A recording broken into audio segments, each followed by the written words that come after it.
اور بعض مرتبہ آدمی کو محسوس نہیں ہوتا کہ میرے گناہوں کی وجہ سے ایسا ہو رہا ہے، تو اس کے لیے گناہوں کا نقصان، دنیا میں گناہوں کا نقصان بھی حضرت نے تفصیل سے ذکر فرما دیا ہے کہ دیکھو یہ گناہ کرنے سے یہ ہوتا ہے، یہ ہوتا ہے، یہ ہوتا ہے، دنیا میں یہ وبال آتا ہے، یہ پریشانی آتی ہے، لہذا ان نقصانات کو سمجھ کر گناہوں سے بچنے کی کوشش کرو۔ ایک حدیث حضرت نے یہ بیان فرمائی ہے کہ فرمایا رسول اللہ صلی اللہ علیہ وسلم نے کہ جب اللہ جل شانہ بندوں سے انتقام لینا چاہتے ہیں تو بچے کثرت سے مرنے لگتے ہیں اور عورتیں بانجھ ہو جاتی ہیں۔ اس روایت میں بھی اس حدیث میں بھی حضور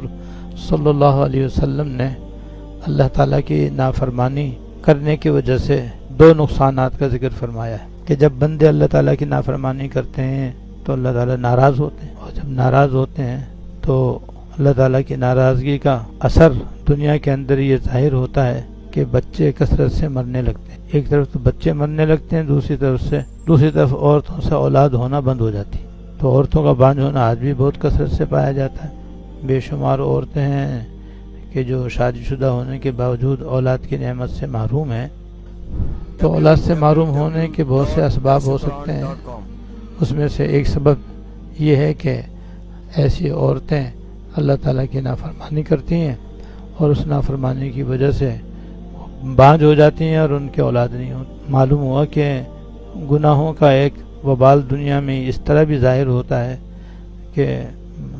بچے مرنے لگتے ہیں اور عورتیں بانجھ ہونا شروع ہو جاتی ہیں۔ چنانچہ یورپ میں یہ بات بہت کثرت سے پائی جاتی ہے۔ وہاں لوگ چاہتے ہیں کہ زیادہ سے زیادہ اولاد ہو، اور ان کے جس کے اولاد ہو اس کو خصوصی رعایت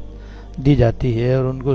طرح طرح کے ان کو بونس دیے جاتے ہیں اور ان کے لیے سہولتیں دی جاتی ہیں تاکہ زیادہ سے زیادہ بچے پیدا ہوں، لیکن وہاں پیدا نہیں ہوتے۔ اس کی وجہ یہ ہے کہ انہوں نے ایسی اللہ تعالیٰ کی نافرمانی کی ہے اور اس قدر وہ نافرمان ہو گئے ہیں کہ اس کے نتیجے میں